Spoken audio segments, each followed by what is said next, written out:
ನಮಸ್ಕಾರ ಸ್ನೇಹಿತರೆ, ನಮ್ಮ ಚಾನಲ್ಗೆ ನಿಮಗೆಲ್ಲರಿಗೂ ಆದರದ ಸ್ವಾಗತ. ಇಂದು ನಾವು ಯಾವ ರಾಶಿಯ ಬಗ್ಗೆ, ಯಾವ ಲಗ್ನದ ಬಗ್ಗೆ ಮಾತನಾಡುತ್ತಿದ್ದೇವೆಯೋ ಅದು ಕಾಲಪುರುಷನ ಕುಂಡಲಿಯ ಅತ್ಯಂತ ಮೊದಲ ಲಗ್ನ, ಮೇಷಲಗ್ನ.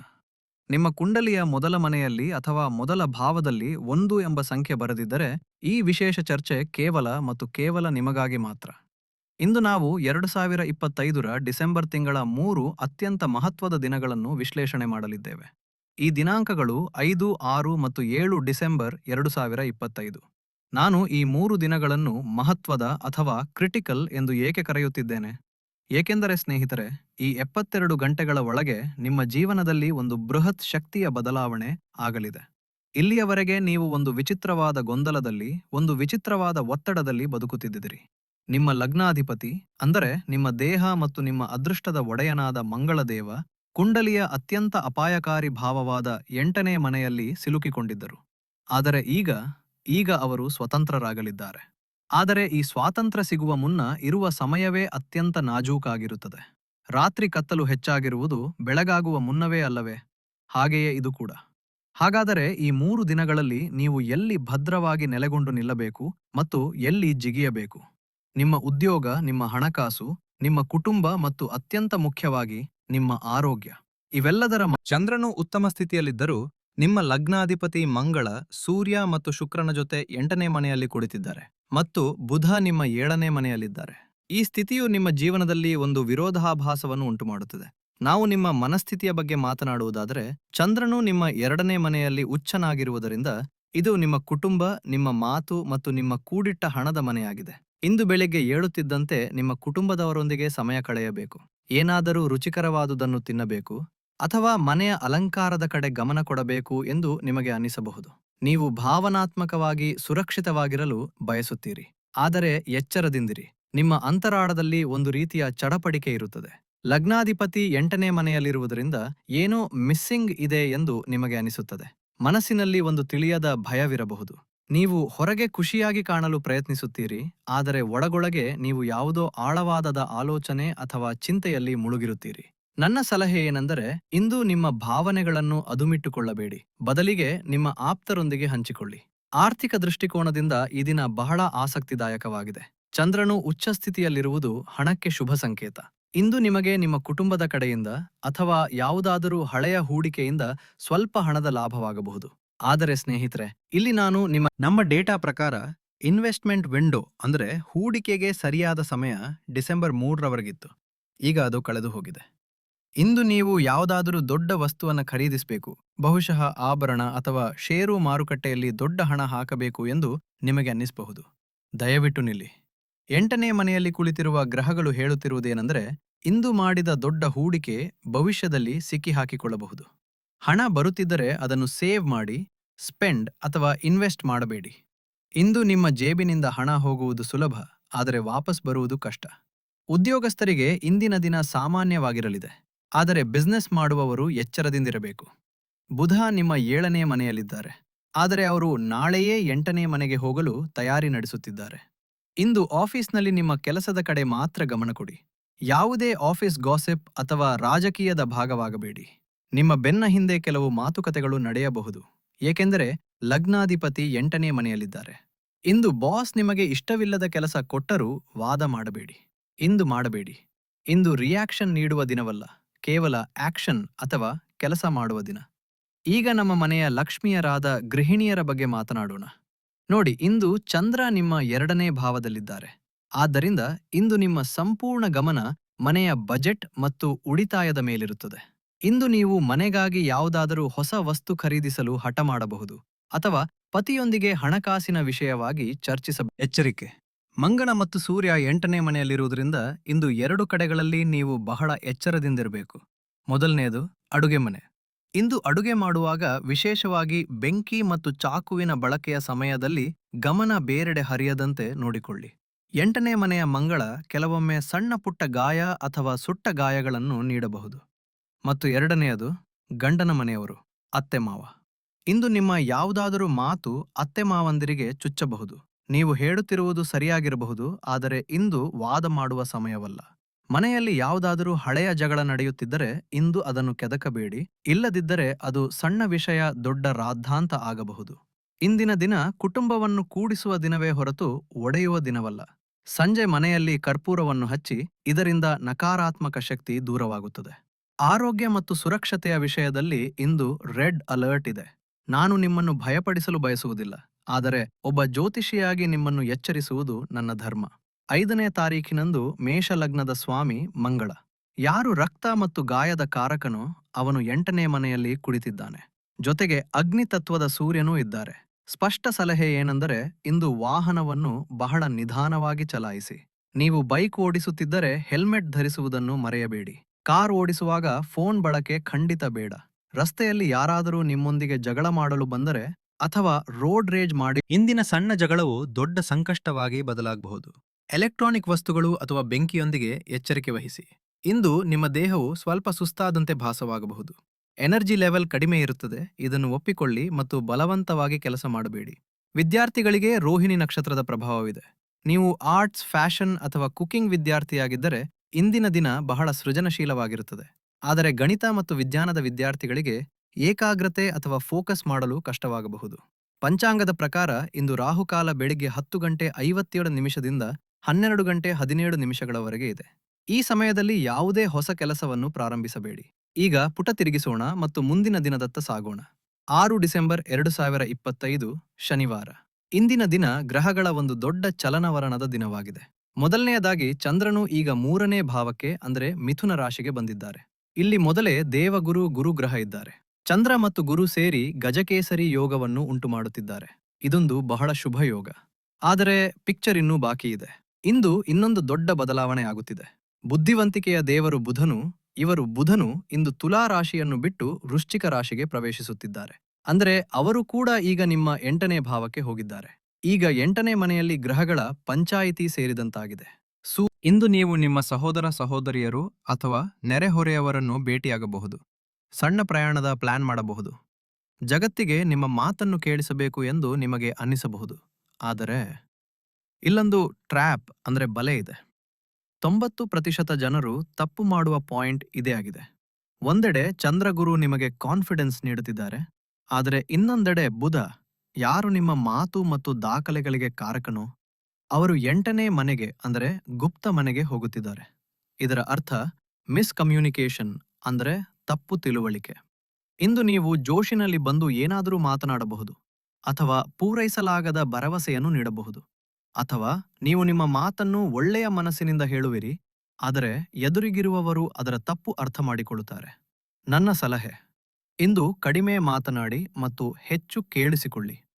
ನಿಮ್ಮ ರಹಸ್ಯಗಳನ್ನು ಯಾರಿಗೂ ಹೇಳಬೇಡಿ, ಅವರು ಎಷ್ಟೇ ಆಪ್ತ ಸ್ನೇಹಿತರಾಗಿದ್ದರೂ ಸರಿಯೇ. ಇಂದು ನೀವು ಹೇಳಿದ ಮಾತು ನಿಮ್ಮ ವಿರುದ್ಧವೇ ಬಳಕೆಯಾಗಬಹುದು. ಶನಿವಾರದ ದಿನವಾಗಿದೆ. ನೀವು ಬಿಸ್ನೆಸ್ ಮಾಡುತ್ತಿದ್ದರೆ ಇಂದು ಕಾಗದ ಪತ್ರಗಳ ವಿಷಯದಲ್ಲಿ ಬಹಳ ಎಚ್ಚರದಿಂದಿರಿ. ಚಾರ್ಟ್ ಸ್ಪಷ್ಟ ಎಚ್ಚರಿಕೆ ನೀಡುತ್ತಿದೆ. Do not sign contracts today. ಯಾವುದಾದರೂ ಡೀಲ್ ಫೈನಲ್ ಮಾಡುವುದಿದ್ದರೆ ಅದನ್ನು 1-2 ದಿನಗಳ ಕಾಲ ಮುಂದೂಡಿ. ಸಹಿ ಹಾಕುವುದು ಅನಿವಾರ್ಯವಾಗಿದ್ದರೆ ಪ್ರತಿಯೊಂದು ಶಬ್ದವನ್ನು 3 ಬಾರಿ ಓದಿ. ಬುಧ 8ನೇ ಮನೆಯಲ್ಲಿರುವುದರಿಂದ ಹಿಡನ್ ಕ್ಲಾಸಸ್ ಅಥವಾ ಮೋಸ ನಡೆಯುವ ಸಾಧ್ಯತೆ ಹೆಚ್ಚಿರುತ್ತದೆ. ಪಾಲುದಾರಿಕೆ ಅಥವಾ ಪಾರ್ಟ್ನರ್ಶಿಪ್ನಲ್ಲೂ ಇಂದು ಒತ್ತಡ ಉಂಟಾಗಬಹುದು. ನನ್ನ ತಾಯಂದಿರು ಮತ್ತು ಸಹೋದರಿಯರಿಗೆ ಅಂದರೆ ಗೃಹಿಣಿಯರಿಗೆ ಇಂದಿನ ದಿನ ಮಿಶ್ರ ಫಲಿತಾಂಶ ನೀಡಲಿದೆ. ಬೆಳಿಗ್ಗೆಯ ಸಮಯದಲ್ಲಿ ಗಜಕೇಸರಿ ಯೋಗದ ಪ್ರಭಾವವಿದ್ದಾಗ ನೀವು ಬಹಳ ಲವಲವಿಕೆಯಿಂದ ಇರುತ್ತೀರಿ. ಇಂದು ಬಹುಶಃ ಅಕ್ಕಪಕ್ಕದ ಮಹಿಳೆಯರು ಅಥವಾ ಸಂಬಂಧಿಕರು ಮನೆಗೆ ಬರಬಹುದು, ಅಥವಾ ನೀವು ಅವರೊಂದಿಗೆ ಫೋನ್ನಲ್ಲಿ ದೀರ್ಘಕಾಲ ಮಾತನಾಡಬಹುದು. ಮನಸ್ಸು ಹಗುರವಾಗಿರುತ್ತದೆ, ಆದರೆ ಎಚ್ಚರದಿಂದಿರಿ. ಬುಧನು 8ನೇ ಮನೆಗೆ ಹೋಗುತ್ತಿದ್ದಂತೆ ಹರಟೆ ಹೊಡೆಯುವುದರಿಂದ ದೊಡ್ಡ ಅಪಾಯ ಎದುರಾಗಬಹುದು. ಇಂದು ಯಾವುದೇ 3ನೇ ವ್ಯಕ್ತಿಯ ಬಗ್ಗೆ ನಿಮ್ಮ ಸ್ನೇಹಿತೆ ಅಥವಾ ಸಂಬಂಧಿಕರ ಬಳಿ ಕೆಟ್ಟದ್ದನ್ನು ಮಾತನಾಡಬೇಡಿ. ನೀವು ಹೇಳಿದ ಮಾತು ತಿರುಗಿ ಮುರುಗಿ ನಿಮ್ಮ ಬಳಿಯೇ ಬರುತ್ತದೆ ಮತ್ತು ಅದು ಬಹಳ ಕಹಿಯಾಗಿರುತ್ತದೆ. 2ನೇ ಮಾತು, ಇಂದು ಮನೆಯ ಯಾವುದೇ ಗುಪ್ತ ವಿಷಯವನ್ನು ಹೊರಗಿನವರಿಗೆ ಹೇಳಬೇಡಿ. ಪತಿಯು ಸ್ವಲ್ಪ ಒತ್ತಡದಲ್ಲಿರುವಂತೆ ಕಂಡರೆ, ಏಕೆಂದರೆ ಅವರ ಬಿಸ್ನೆಸ್ ಹೌಸ್ ಮೇಲೆ ಒತ್ತಡವಿದೆ, ಅವರೊಂದಿಗೆ ಜಗಳವಾಡುವ ಬದಲು ಅವರಿಗೆ ಸ್ವಲ್ಪ ಸ್ಪೇಸ್ ಕೊಡಿ. ಇಂದು ನಿಮ್ಮ ಜಾಣ್ಮೆಯೇ ಮನೆಯ ವಾತಾವರಣವನ್ನು ಶಾಂತವಾಗಿಡಬಲ್ಲದು. ಮಾನಸಿಕ ಸ್ಥಿತಿಯ ಬಗ್ಗೆ ಹೇಳುವುದಾದರೆ, 8ನೇ ಮನೆಯಲ್ಲಿ 4 ಗ್ರಹಗಳು ಇರುವುದರಿಂದ ಓವರ್ ಥಿಂಕಿಂಗ್ ಅಥವಾ ಆತಂಕ ಉಂಟಾಗಬಹುದು. ನೀವು ಹೊರಗಿನಿಂದ ಖುಷಿಯಾಗಿ ಕಂಡರೂ ಮೆದುಳಿನ ಮೂಲೆಯಲ್ಲೊಂದು ಯೋಚನೆ ಓಡುತ್ತಲೇ ಇರುತ್ತದೆ. ಇಂದು ನೀವು ಹಳೆಯ ವಿಷಯಗಳನ್ನು ಕೆದಕಬಹುದು. ಇದಕ್ಕೆ ಪರಿಹಾರವೇನೆಂದರೆ, ಇಂದು ಗಾಬರಿ ಎನಿಸಿದರೆ ಆಳವಾದ ಉಸಿರು ತೆಗೆದುಕೊಳ್ಳಿ ಮತ್ತು ಇದು ಕೇವಲ ಗ್ರಹಗಳ ಆಟ, ವಾಸ್ತವವಲ್ಲ ಎಂದು ನಿಮಗೆ ನೀವೇ ನೆನಪಿಸಿಕೊಳ್ಳಿ. ಒಂದು ವಿಶೇಷ ವಿಷಯ, ಇಂದು ಬೆಳಗ್ಗೆ 6:59 8:48 ದ್ವಿಪುಷ್ಕರ ಯೋಗ ಉಂಟಾಗುತ್ತಿದೆ. ಶಾಸ್ತ್ರಗಳಲ್ಲಿ ಹೇಳಲಾಗಿದೆ, ಈ ಯೋಗದಲ್ಲಿ ಯಾವುದೇ ಘಟನೆ ನಡೆದರೂ ಅದರ ಪುನರಾವರ್ತನೆಯಾಗುತ್ತದೆ, ಅಂದರೆ ಅದು ಮತ್ತೆ ಮತ್ತೆ ಸಂಭವಿಸುತ್ತದೆ. ಆದ್ದರಿಂದ ನಾನು ನಿಮಗೆ ಕೈಮುಗಿದು ವಿನಂತಿ ಮಾಡುತ್ತೇನೆ, ಬೆಳಿಗ್ಗೆ 7 ರಿಂದ 9 ಗಂಟೆಯ ನಡುವೆ ಯಾರೊಂದಿಗೂ ಜಗಳವಾಡಬೇಡಿ. ಇಲ್ಲದಿದ್ದರೆ ಆ ಜಗಳ ಪದೇ ಪದೇ ಆಗುತ್ತದೆ. ಯಾರಿಗೂ ಸಾಲ ಕೊಡಬೇಡಿ. ಇಲ್ಲದಿದ್ದರೆ ಆ ಹಣ ಸಿಕ್ಕಿ ಹಾಕಿಕೊಳ್ಳುತ್ತದೆ ಮತ್ತು ನೀವು ಪದೇ ಪದೇ ಕೇಳಬೇಕಾಗುತ್ತದೆ. ಬದಲಿಗೆ ಈ ಸಮಯದಲ್ಲಿ ಪೂಜೆ ಪುನಸ್ಕಾರ ಮಾಡಿ, ಇದರಿಂದ ನಿಮ್ಮ ಜೀವನದಲ್ಲಿ ಪುಣ್ಯಕರ್ಮಗಳ ಪುನರಾವರ್ತನೆ ಆಗಲಿ. ಈಗ ನಾವು ಆ ದಿನಕ್ಕೆ ತಲುಪಿದ್ದೇವೆ. ಇದಕ್ಕಾಗಿ ನೀವು, ನಾನು ಮತ್ತು ನಿಮ್ಮ ಕುಂಡಲಿ ಕಾತುರದಿಂದ ಕಾಯುತ್ತಿದ್ದೆವು. 7 ಡಿಸೆಂಬರ್ 2025 ಭಾನುವಾರ. ಇದನ್ನು ನಾವು ದ ಟರ್ನಿಂಗ್ ಪಾಯಿಂಟ್, ಅಂದರೆ ಬದಲಾವಣೆಯ ದಿನ ಎಂದು ಕರೆಯೋಣ. ಗ್ರಹಗಳ ಸ್ಥಿತಿಯನ್ನು ನೋಡಿದರೆ ಚಂದ್ರನು ಇನ್ನೂ 3ನೇ ಮನೆಯಲ್ಲಿದ್ದಾರೆ. ಅವರು ವೃಶ್ಚಿಕ ರಾಶಿಯ ಕತ್ತಲ ಬಾವಿಯಿಂದ ಹೊರಬಂದು ಧನುರಾಶಿಯ ಅಂದರೆ 9ನೇ ಭಾವದ ಬೆಳಕಿಗೆ ಪ್ರವೇಶಿಸುತ್ತಿದ್ದಾರೆ. 8ನೇ ಮನೆ ಸಮಸ್ಯೆಗಳದ್ದು ಮತ್ತು 9ನೇ ಮನೆ ಭಾಗ್ಯ ಅಥವಾ ಅದೃಷ್ಟದ್ದು. ಯೋಚಿಸಿ, ನಿಮ್ಮ ಕುಂಡಲಿಯ ಮಾಲೀಕನೇ ಭಾಗ್ಯದ ಮನೆಗೆ ಹೋಗುತ್ತಿದ್ದಾನೆ. ಇದಕ್ಕಿಂತ ದೊಡ್ಡ ಸಿಹಿ ಸುದ್ದಿ ಇನ್ನೇನಿದೆ? ನಿಮ್ಮ ಚಾರ್ಟ್ನ ಡೇಟಾದಲ್ಲಿ ಬರೆದಿರುವಂತೆ, relief from stress from 7th December. ಇಂದು ಬೆಳಿಗ್ಗೆಯಿಂದಲೇ ನಿಮಗೆ ಗಾಳಿಯ ದಿಕ್ಕು ಬದಲಾದಂತೆ ಭಾಸವಾಗುತ್ತದೆ. ಕಳೆದ ಕೆಲವು ವಾರಗಳಿಂದ ನಿಮ್ಮ ಎದೆಯ ಮೇಲೆ ಇದ್ದ ಭಾರ, ಅನಗತ್ಯವಾಗಿ ಅಂಟಿಕೊಂಡಿದ್ದ ಕೆಲಸಗಳು ಇಂದು ಇದ್ದಕ್ಕಿದ್ದಂತೆ ಆ ಗಂಟುಗಳು ಬಿಚ್ಚಿಕೊಳ್ಳಲು ಪ್ರಾರಂಭಿಸುತ್ತವೆ. ಹೌದು, ಈಗ ವಿಷಯಗಳು ನನ್ನ ನಿಯಂತ್ರಣಕ್ಕೆ ಬರುತ್ತಿವೆ ಎಂದು ನಿಮಗೆ ಅನಿಸುತ್ತದೆ. ದೈವಿಕ ಕೃಪೆ ಇಂದು ನಿಮ್ಮ ಜೊತೆಗಿರುತ್ತದೆ. ನೀವು ಆಸ್ತಿಕರಾಗಿದ್ದರೆ ದೇವರು ನಿಮಗೆ ಸಹಾಯ ಮಾಡುತ್ತಿದ್ದಾರೆ ಎಂದು ಇಂದು ಹಲವು ಬಾರಿ ನಿಮಗೆ ಭಾಸವಾಗುತ್ತದೆ. ನಾವು ಆರಂಭದಲ್ಲಿ ಹೇಳಿದ್ದೆವು, 3 ರಿಂದ 7ನೇ ತಾರೀಕಿನವರೆಗೆ ಡೆಸಿಷನ್ ಪೆಂಡಿಂಗ್ ಎಂದು. ಇಂದು ಆ ದಿನ ಬಂದಿದೆ. ನೀವು ನಿರ್ಧಾರ ತೆಗೆದುಕೊಳ್ಳಬಹುದು. ನೀವು ಕೆಲಸ ಬದಲಾಯಿಸಲು ಯೋಚಿಸುತ್ತಿದ್ದರೆ, ಸಂಬಂಧದ ಬಗ್ಗೆ ನಿರ್ಧಾರ ತೆಗೆದುಕೊಳ್ಳಬೇಕಿದ್ದರೆ ಅಥವಾ ಆಸ್ತಿಯ ವಿಷಯ ಅಂಟಿಕೊಂಡಿದ್ದರೆ, ಇಂದು ಸಂಜೆಯೊಳಗೆ ನಿಮಗೆ ಕ್ಲಾರಿಟಿ ಸಿಗುತ್ತದೆ. ಯಾವುದೇ ಸುದ್ದಿ ಬಂದರೂ ಅದು ಈಗ ನಿಮ್ಮ ಪರವಾಗಿರುತ್ತದೆ. ಇಂದು ತೆಗೆದುಕೊಂಡ ನಿರ್ಧಾರವು ದೀರ್ಘಾವಧಿಯಲ್ಲಿ ನಿಮಗೆ ಲಾಭ ನೀಡುತ್ತದೆ. ಮಂಗಲನು 9ನೇ ಮನೆಗೆ ಹೋಗುವುದು ಮತ್ತು ಚಂದ್ರನು 3ನೇ ಮನೆಯಲ್ಲಿರುವುದು. ಇದು ಜ್ಯೋತಿಷ್ಯದ ಒಂದು ಕ್ಲಾಸಿಕ್ ಟ್ರಾವೆಲ್ ಯೋಗ. 9ನೇ ಮನೆ ದೀರ್ಘ ಪ್ರಯಾಣ ಮತ್ತು ವಿದೇಶದ್ದಾಗಿದೆ. ನಮ್ಮ ಡೇಟಾದಲ್ಲಿ ಸ್ಪಷ್ಟ ಸೂಚನೆ ಇದೆ, chance for foreign or long travelling. ನೀವು ವೀಸಾಗಾಗಿ ಅರ್ಜಿ ಸಲ್ಲಿಸಲು ಬಯಸಿದರೆ, PR ಗಾಗಿ ಕಾಯುತ್ತಿದ್ದರೆ ಅಥವಾ ಊರಿನಿಂದ ಹೊರಗೆ ಹೋಗಲು ಬಯಸಿದರೆ ಇಂದಿನಿಂದ ಸಮಯ ಸಂಪೂರ್ಣ ಅನುಕೂಲಕರವಾಗಿದೆ. ಇಂದು ನಿಮ್ಮ ಬ್ಯಾಗ್ ಪ್ಯಾಕ್ ಮಾಡುವ ಪ್ಲಾನ್ ಮಾಡಿಕೊಳ್ಳಿ. ವಿದ್ಯಾರ್ಥಿಗಳಿಗೆ ಇದು ಗೋಲ್ಡನ್ ಪೀರಿಯಡ್ ಅಥವಾ ಸುವರ್ಣ ಕಾಲದ ಆರಂಭ. ಮಂಗಳ ಈಗ ಗುರುವಿನ ರಾಶಿಯಾದ ಧನುವಿನಲ್ಲಿದ್ದಾರೆ. ಮಾಸ್ಟರ್ಸ್ ಡಿಗ್ರಿ, PhD ಅಥವಾ ಯಾವುದೇ ಸ್ಪರ್ಧಾತ್ಮಕ ಪರೀಕ್ಷೆಗೆ ತಯಾರಿ ನಡೆಸುತ್ತಿರುವ ವಿದ್ಯಾರ್ಥಿಗಳ ಏಕಾಗ್ರತೆ ಮತ್ತು ಶಕ್ತಿಯ ಮಟ್ಟ ಇಂದಿನಿಂದ ಎಷ್ಟೋ ಪಟ್ಟು ಹೆಚ್ಚಾಗುತ್ತದೆ. ಈಗ ನಿಮ್ಮ ಶ್ರಮದ ಫಲ ನಿಮಗೆ ತಕ್ಷಣ ಸಿಗುತ್ತದೆ. ಗೃಹಿಣಿಯರಿಗೆ ಭಾನುವಾರದ ದಿನ ನಿಜಕ್ಕೂ ರಿಲ್ಯಾಕ್ಸಿಂಗ್ ದಿನವಾಗಿ ಸಾಬೀತಾಗಲಿದೆ. ಕಳೆದ 2 ದಿನಗಳಿಂದ ನಿಮಗೆ ಕಾಡುತ್ತಿದ್ದ ಸುಸ್ತು, ಕಾಲು ನೋವು ಅಥವಾ ಸೊಂಟ ನೋವು, ಏಕೆಂದರೆ ಮಂಗಳ 8ನೇ ಮನೆಯಲ್ಲಿದ್ದರು, ಇಂದು ಅದರಲ್ಲಿ ಮಾಂತ್ರಿಕ ಸುಧಾರಣೆ ಕಂಡುಬರುತ್ತದೆ. ಮಂಗಳ 9ನೇ ಮನೆಗೆ ಹೋಗುತ್ತಿದ್ದಂತೆ ನೀವು ಬಹಳ ಶಕ್ತಿಯುತವಾಗಿರುತ್ತೀರಿ. ಇಂದಿಗೆ ಒಂದು ಟಿಪ್. ಇಂದು ಸಂಕಷ್ಟಿ ಚತುರ್ಥಿ. ಸಂಜೆ ಇಡೀ ಕುಟುಂಬ ಸೇರಿ ಗಣಪತಿ ಆರತಿ ಮಾಡಿ. ಕಳೆದ ಕೆಲವು ದಿನಗಳಿಂದ ಮನೆಯ ವಾತಾವರಣ ಸ್ವಲ್ಪ ಭಾರವಾಗಿತ್ತಲ್ಲವೇ? ಇಂದು ಸಂಜೆಯಿಂದ ಅದು ಸಂಪೂರ್ಣ ಹಗುರ ಮತ್ತು ಸಂತೋಷಮಯವಾಗುತ್ತದೆ. ಆರೋಗ್ಯದ ಬಗ್ಗೆ ಹೇಳುವುದಾದರೆ, ವೈಟಾಲಿಟಿ ರಿಟರ್ನ್ಸ್. ನಿಮ್ಮ ದೈಹಿಕ ಶಕ್ತಿ ಮರಳಿ ಬರುತ್ತದೆ. 5 ಮತ್ತು 6ನೇ ತಾರೀಕಿನಂದು ಇದ್ದ ಆಯಾಸ ಮತ್ತು ಆಲಸ್ಯ ಇಂದು ಮಾಯವಾಗುತ್ತದೆ. ನೀವು ಜಿಮ್ಗೆ ಹೋಗಲು ಪ್ರಾರಂಭಿಸಬಹುದು, ಓಡಲು ಶುರು ಮಾಡಬಹುದು. ಆರೋಗ್ಯದಲ್ಲಿ ಸುಧಾರಣೆಯ ಪರ್ವ ಇಂದಿನಿಂದ ಆರಂಭವಾಗುತ್ತಿದೆ. ಪಂಚಾಂಗ ವಿಶೇಷದಲ್ಲಿ ಇಂದು ಸಂಕಷ್ಟಿ ಚತುರ್ಥಿ ಮತ್ತು ರಾತ್ರಿ ಚಂದ್ರನು ತನ್ನದೇ ಆದ ರಾಶಿ ಕರ್ಕಾಟಕಕ್ಕೆ ಪ್ರವೇಶಿಸುತ್ತಾರೆ. ಇದು ಬಂಗಾರಕ್ಕೆ ಪರಿಮಳ ಬಂದಂತೆ. ಹಗಲಿನಲ್ಲಿ ಅದೃಷ್ಟದ ಸಾಥ್ ಮತ್ತು ರಾತ್ರಿ ಮನೆಯ ಸುಖ ಶಾಂತಿ. ಭಾನುವಾರ ರಾತ್ರಿ ನೀವು ಬಹಳ ನೆಮ್ಮದಿಯ ನಿದ್ದೆ ಮಾಡುವಿರಿ. ಹಾಗಾದರೆ ಸ್ನೇಹಿತರೆ, ಇಷ್ಟೆಲ್ಲ ವಿಷಯಗಳ ಸಾರಾಂಶ ತೆಗೆಯುವುದಾದರೆ ಅದು ಹೀಗಿದೆ. ಈ 3 ದಿನಗಳು ಒಂದು ರೋಲರ್ ಕಾಸ್ಟರ್‌ನಂತಿವೆ. 5 ಡಿಸೆಂಬರ್ ಮತ್ತು 6 ಡಿಸೆಂಬರ್ ನಿಮ್ಮ ತಾಳ್ಮೆಯ ಪರೀಕ್ಷೆ. ಈ 2 ದಿನಗಳಲ್ಲಿ ನೀವು ಹೀರೋ ಆಗಬಾರದು. ಕೇವಲ ಸುರಕ್ಷಿತವಾಗಿರಬೇಕು. ವಾಹನ ನಿಧಾನವಾಗಿ ಓಡಿಸಬೇಕು. ವಾದ ಮಾಡಬಾರದು. ಮತ್ತು ಯಾವುದೇ ಪೇಪರ್ ಸೈನ್ ಮಾಡಬಾರದು. ಇದು ವೇಟ್ ಅಂಡ್ ವಾಚ್ ಸಮಯ. ಆದರೆ 7 ಡಿಸೆಂಬರಿಂದ ಆಟ ಬದಲಾಗುತ್ತದೆ. ಇದು ಆಕ್ಷನ್ ಸಮಯ. ನಿಮ್ಮ ನಿಂತುಹೋದ ಗಾಡಿಯನ್ನು ಟಾಪ್ ಗೇರ್‌ನಲ್ಲಿ ಹಾಕುವ ದಿನವಿದು. ಆದ್ದರಿಂದ ಮೊದಲ 2 ದಿನ ರಕ್ಷಣಾತ್ಮಕವಾಗಿ ಆಡಿ ಮತ್ತು 3ನೇ ದಿನ ಆಕ್ರಮಣಕಾರಿಯಾಗಿ ಸಿಕ್ಸರ್ ಬಾರಿಸಿ. ಈಗ ಪರಿಹಾರಗಳ ಬಗ್ಗೆ ಮಾತನಾಡೋಣ. ಏಕೆಂದರೆ ಸಮಸ್ಯೆ ಇದ್ದರೆ ಅದಕ್ಕೆ ಪರಿಹಾರವನ್ನೂ ನಮ್ಮ ಋಷಿಗಳು ನೀಡಿದ್ದಾರೆ.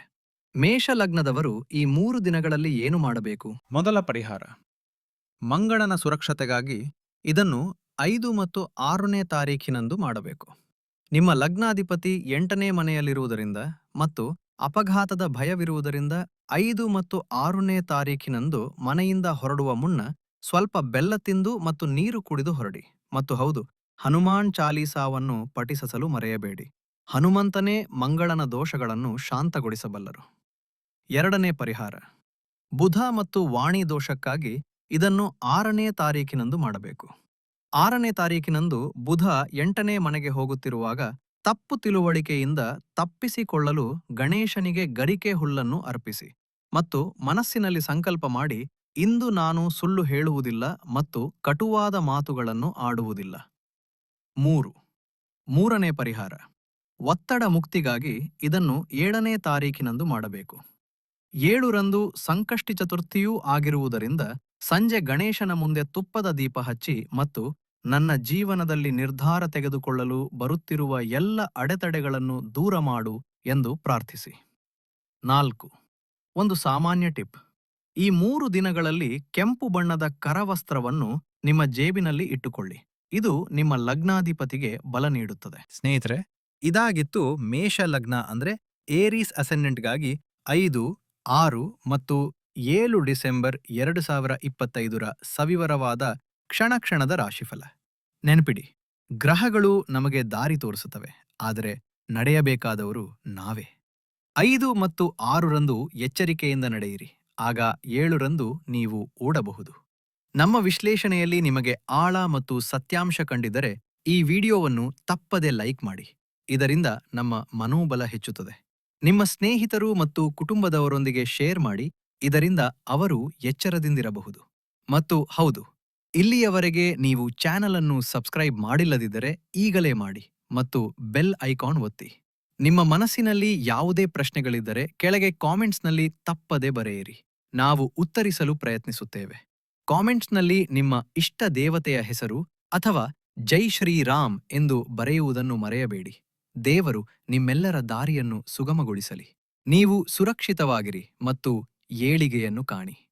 ಮುಂದಿನ ವಿಡಿಯೋ ಸಿಗುವವರೆಗೆ ನನಗೆ ಅನುಮತಿ ನೀಡಿ. ಹರ್ ಹರ್ ಮಹಾದೇವ್.